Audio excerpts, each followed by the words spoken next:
سلام و درود خدمت همکاران محترم. در خدمت شما هستم با معرفی و تحلیل کامل دستگاه زیرو. حتما با من همراه باشین در ادامه ویدیو. خب دوستان، با بعد ورودمون به داخل مدار، اولین چیزی که به چشم میخوره ترمینال های ورودی برق 220 ولت که با یه دونه فیوز وریستور و یه فیوز 220 ولت کاملا حفاظت میشه و باعث میشه که هیچ ولتاژ ناخواسته وارد مدارمون نشه و آسیب ببینیم. 3 تا فیوز دیگه داریم. یکی از فیوزها فیوز آیوکس، باتری و فیوز آژیره که باعث میشه اگر مشکلی در آژیرمون به وجود اومد هیچ اتفاقی واسه برد آژیر نیفته. خب میایم سراغ رگولاتور مدار شارژمون که داره یه هدسینگ فوق العاده است که باعث میشه سریعا خنک بشه و در زمان شارژ دستگاه آسیبی نبینه.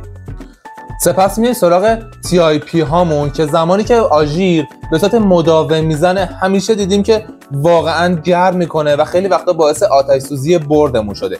اومدن 2 تا هدسینگ فوق العاده گذاشتن که باعث میشه سریعتر خنک بشه و مشکلی به برد نرسه. دوستان، یه نکته خیلی قابل توجهی که من توی این مدار دیدم مقاومت آجریه که این دستگاه داره و باعث میشه خاطر ولتاژ ها، به خاطر نوسان هایی که داریم، این از تمام اونها جلوگیری میکنه. ATM 128 گیگ داریم این طرف که باعث میشه حافظه فوق العاده زیادی داشته باشیم و هیچ هنگی یا کم و کاستی داخل برد نداشته باشیم.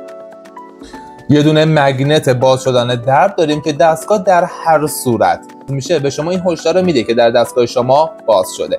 خب این یه چیز جالبیه که همه دستگاه ها نداشتن.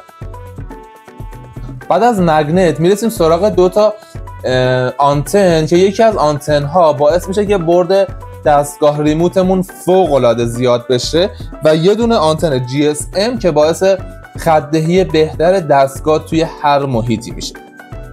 خب دوستان، یه نکته قابل توجهی که من اینجا توجهمو جلب کرد این بود که GSM و سیم کارت کلا از مدار ولتاژ جدا شدن و این واقعا فوق العاده است که دستگاه آسیب خیلی کمتری میبینه. قسمت آخر میرسیم به زون ها که ما 4 تا زون خروجی SMD داریم که شما به جز این که میتونین داخل اپلیکیشنتون زون ها رو آن و آف کنین، داخل برد هم توسط دیپ سویچی که قرار دادن میتونین اینو خاموش و روشن کنین زون هاتون. خب دوستان، در خدمت شما بودیم با تحلیل و بررسی برد زیرو. امیدوارم برای شما کارآمد بوده باشه. با ما همراه باشین با تست دستگاه روی تابلو. بدرود.